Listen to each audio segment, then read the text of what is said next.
Magandang gabi po. Carmo ito, from 187 Babstas. At ako nga pala si Sano ng Brown Biscuit Music. Sir, tanong ko lang po. Kamusta na po kayo after nyong gumamit ng vape? Paggamit naman ng vape, okay naman siya. Nakaiwas din naman ng sigarilyo. Tsaka na-maintain ko lang yung ano, pagka dati, di ba, pag bagong kain ka, malakas na mag-yosi. So ngayon nawala na siya, medyo okay na. Mas magandang gamitin yung vape, may mga iba't ibang flavor pa. At ayun nga, sa katunayan nga, nung natikman ko yung vape na electronic cigarette, naiwasan ko na yung paninigarilyo ng mga Marlboro, yung merong mga nicotine. Tapos, sa katunayan nga yan, may iba't ibang mga flavor yung e-cigarette, makakapili ka pa ng kung ano-anong flavor. Tulad niya, merong mentol, banana, chocolate, at kung ano-ano pa mga flavor. Kaya subukan nyo yung electronic cigarette. Sir, saan niyo po natuklasan yung electronic cigarette? Actually, natuklas ako yung electronic cigarette sa mga friends ko na gusto na mag-quit sa smoking. Then after that, syempre ako gusto ko naman din na mag-quit sa smoking before, matagal na. Kaya lang, nung dumating yung electronic cigarette, parang ang laki na naging impact sa akin. So, ako, as a smoker, naiwasan ko siya. Ang laki na naitulong niya sa akin. Then, right now, di na ako nag-smoke. Almost 1 year na ako hindi nag-smoke. Anong magandang naidulot sa'yo ng electronic cigarette, sir? Hindi na ako gano'ng hingalin. Masaya na ako, maganda na ako kumilos, nakatakbo na ako ng maayos. Ano po ba ang nicotine level contain ng unang ginamit niyo? Ng e-cig? Actually, hindi ako gumamit ng mini nicotine, ginamit ko lang yung zero nicotine talaga. Bakit Kasi, po? mag-electronic cigarette din ako at the same time, ba't kailangan ko gumamit ng mini nicotine? So, ginamit ko. Yung zero nicotine na kasi gusto ko na mabukas yung nicotine sa Katawan niyo? pagkatao ko. Katawan ko, gano'n. Na-recommenda niyo na ba siya sa iba? Oo, syempre, yung father ko, yung brother ko na nag-smoke, nag-quit na rin sila. Lahat kami gumagamit na ng electronic cigarette. Ano masabi niyo sa mga taong nagsasabing masama daw sa kalusugan yan? Electronic cigarette. Siguro sila yung mga klase ng tao talaga na ayaw nila mag-quit smoking, pero still, sabi nga nila, lahat naman ng bagay na gusto mo iwasan, may iwasan mo. Pero ang smoking kasi mahirap talaga iwasan, pero by using electronic cigarette, naiwasan ko siya ng gusto. Sir, saan niyo po natuklasan yung electronic cigarette?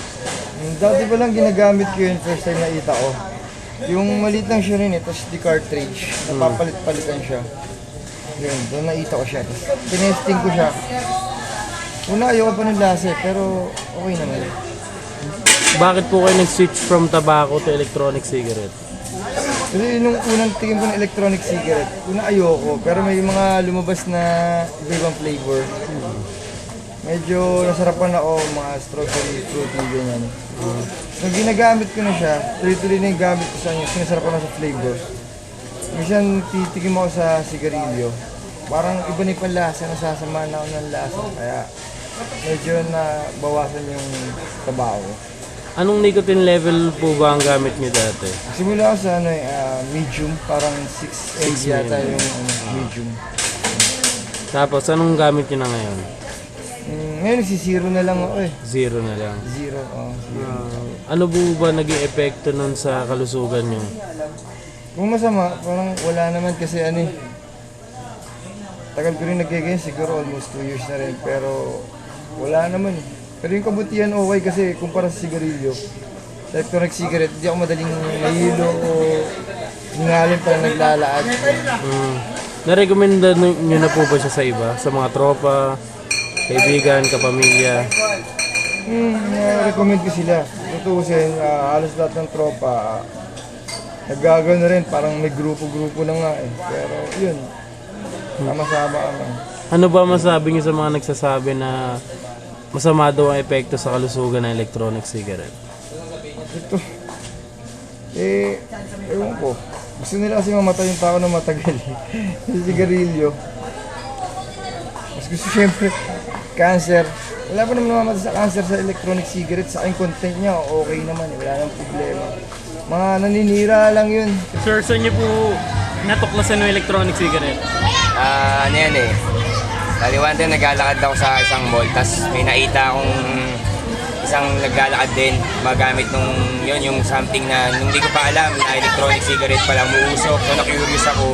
Tapos nagkataon yung kaibigan ko meron pala. So tatanong ako kung ano yun. Yun nga sabi, electronic cigarette nga raw. Ba't ka nag-switch ng tabako to electronic cigarette? Yun yung main reason. Siyempre, tayo, ninigarilyo. So alam naman natin, bad for the health yun eh. So, ang ko lang parang why not change para for the golden, pero nag-ano ko pa rin, parang sabi natin bisyo pero malinis. So para sa baga ako rin eh, so nag-switch na ako, mas pinili ko mag-switch. Anong nicotine level ba nag-start yung e-juice mo, sir? Actually mataas ako nagsimula talaga kasi chain smoker ako eh, so mga 24 ako, ganun. Tapos tumatagal, nag-half, 16. So, yun, bandang uli nalaman ko may zero pala. Trinay ko, tapos bumalik ako ng 3, tapos trinay ko ulit. Ayun, nag-zero na ako. Na-recommend mo na ba siya sa iba ng mga tropa? Ako, ang dami na. Dami. Sa Sarap Industry lang, napakarami ng dami ko ng sinuggest na pare, change na, palit ka ng Yossi, punta ka na sa mga easy. Sir, saan niyo po natuklasan yung electronic cigarette? Sa internet. May mga nagsuggest sa akin na mag-switch ako kaya tikman ko yung electronic cigarette. Sumubok ako, nag-try ako, bumili ako ng electronic cigarette isang unit. Tapos, nagustuhan ko siya. Ang ganda ng natulong niya sa akin na nawala yung hirap paghinga sa pagising sa umaga. Wala rin yung medyo, alam na natin yung sa mga nagtatabako user dyan. Yung nicotine medyo masama sa lalamunan dahil mas maraming mas marami silang chemicals na meron sa tabako na konti lang o meron man pero konti lang sa electronic cigarette. Na-recommenda mo na ba siya sa iba, sir? Na-recommenda ko na siya. Wala namang pinagsisihan. Yung iba kong kaibigan, yung unit ko binibili pa eh. Para masubukan lang kasi walang oras sa pagbili. Anong nicotine level ka nag-start, sir? Nagsimula ako 24. Tapos nagpalit ka agad ako, bumaba ako ng 18 then to 0. Ano masabi mo sa mga sir, sa mga nagsasabi na masama daw sa kalusugan yung electronic cigarette? Palagay ko hindi naman ganun. Hindi naman kasi subuktado naman eh. Wala namang naging masamang epekto sa akin. Gumagamit ako niyan. Siguro mga magdadalawang taon na pero wala namang masamang naidulot sa akin.